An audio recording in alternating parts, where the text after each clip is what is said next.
Dans l'univers des affaires, du pouvoir et des relations internationales, certaines figures marquent leur époque, parfois dans l'ombre, de manière continue. Dominique Ouattara, né Dominique Claudine Nouvian, est l'une de ces personnalités fascinantes. Son parcours est un mélange de stratégie, de détermination et d'une vision d'avenir claire. Née à Constantine, en Algérie en 1953, elle devient au fil des années une femme d'influence incontournable, à la fois dans les cercles politiques et économiques, et l'une des figures clés de la politique ivoirienne en tant que première dame.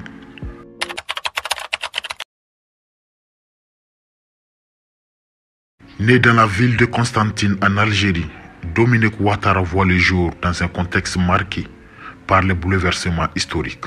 Mais ce ne sont pas les tumultes de l'histoire qui définissent son enfance, c'est plutôt sa curiosité insatiable et son désir d'acquérir des connaissances.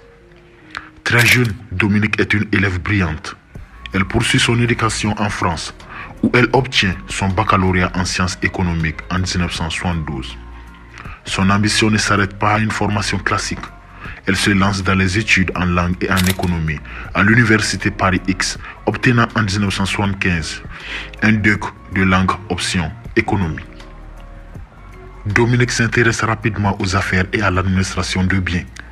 En 1987, elle décroche un diplôme d'administrateur de biens à la FENAM, la Fédération nationale des agents immobiliers.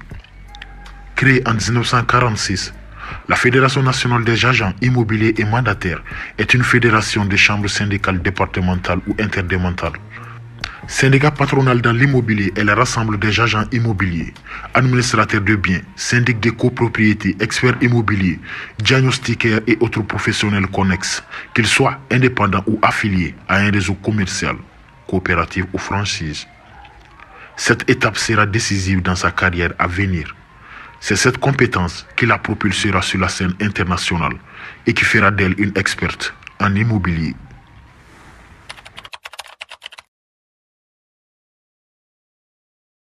En 1975, Dominique Ouattara prend une décision radicale. Elle s'installe en Côte d'Ivoire. À 22 ans, loin de sa famille, elle entame une nouvelle vie professionnelle. C'est là qu'elle fait ses premiers pas dans le monde des affaires, en rejoignant les Nations Unies. Mais rapidement, elle se rend compte qu'elle ne veut pas se limiter à un rôle de fonctionnaire. Ses relations professionnelles avec des figures influentes de la politique ivoirienne, notamment le président Félix Houphouët-Boigny, vont devenir cruciales pour sa carrière. Sa carrière prend véritablement son envol lorsqu'elle prend la tête d'ACI International, un réseau immobilier de référence pour l'acquisition ou la location de biens d'exception en France et en Afrique en 1979. Grâce à ses compétences exceptionnelles, elle parvient à développer et à étendre l'entreprise, faisant croître sa présence à travers le monde. En 1989, elle s'attaque au marché européen, choisissant la France comme base pour le développement du groupe. Elle ouvre une première antenne parisienne, puis s'étend rapidement dans le sud de la France. En 1993, elle prend une décision stratégique en rachetant Mallers Herb Gestion, un cabinet parisien spécialisé dans la gestion de syndicats de copropriété, gérant plus de 200 immeubles à Paris. Son groupe AICI International se développe ainsi dans de multiples domaines, devenant un acteur incontournable. En parallèle, Dominique Ouattara s'intéresse à l'industrie de la beauté et des médias. Elle rachète la franchise Jack Dessange aux États-Unis et devient PDG de French Beauty Service, une société qui gère toutes les franchises Dessange aux États-Unis. Cette initiative est un franc succès et elle continue d'élargir son empire économique. À la fin des années 90, elle fait aussi son entrée dans les médias, acquérant la station de radio Nostalgie Afrique après avoir rencontré Jean-Noël Tazé. Elle montre ainsi sa capacité à investir dans des secteurs variés.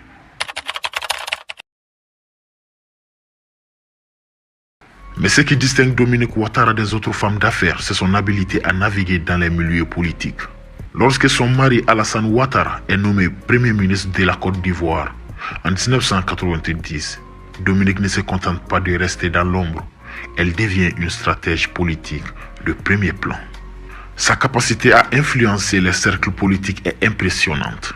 Elle réussit à convaincre des figures de gauche comme Dominique Strauss-Kahn et Laurent Fabius du potentiel d'Alassane Ouattara malgré le soutien officiel du Parti socialiste à Laurent Gbagbo. Son efficacité à convaincre des personnalités clés au sein du PS témoigne de son savoir-faire en matière de lobbying. Elle entretient également des liens étroits avec des communicants influents comme Anne Mayo, et ses avocats sont des figures incontournables comme Pierre Haïk. Ces alliances stratégiques renforcent sa position tant sur la scène politique que dans l'élite économique. En 2011, lorsque son mari devient président de la Côte d'Ivoire, Dominique Ouattara fait une transition importante. Elle quitte le monde des affaires pour se consacrer pleinement à son rôle de première dame. Mais Dominique Ouattara n'est pas une première dame conventionnelle. Elle n'est pas seulement une figure de représentation. Elle devient une véritable actrice du changement social en Côte d'Ivoire. Elle fonde la fondation Children of Africa, qui soutient l'éducation des enfants et œuvre pour leur bien-être. Par son engagement, elle s'impose comme une figure clé de la société civile. Dominique Ouattara a transformé la vie de milliers d'enfants grâce à sa fondation. Elle n'a pas simplement mis son nom sur un projet, elle s'est investie personnellement en apportant des ressources et en veillant à ce que les enfants aient accès à une éducation de qualité. Dominique Ouattara, à travers ses divers rôles, est une femme qui incarne le changement. Son parcours est une véritable illustration de la capacité d'une femme à transformer des défis en opportunités. Femme d'affaires avant tout, elle a su développer un empire immobilier, racheter des entreprises, investir dans les médias et faire fructifier son patrimoine. Mais c'est sa capacité à influencer les politiques et à accompagner son mari dans sa montée au pouvoir qui la distingue véritablement.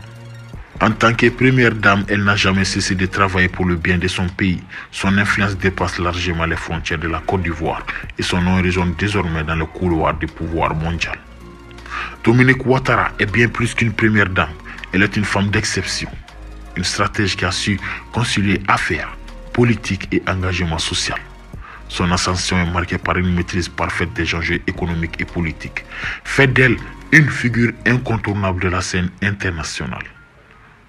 Si son nom restera associé à celui de son mari Alassane Ouattara, président de la Côte d'Ivoire, son propre parcours fait d'ambition, de succès et de détermination reste une source d'inspiration pour de nombreuses générations.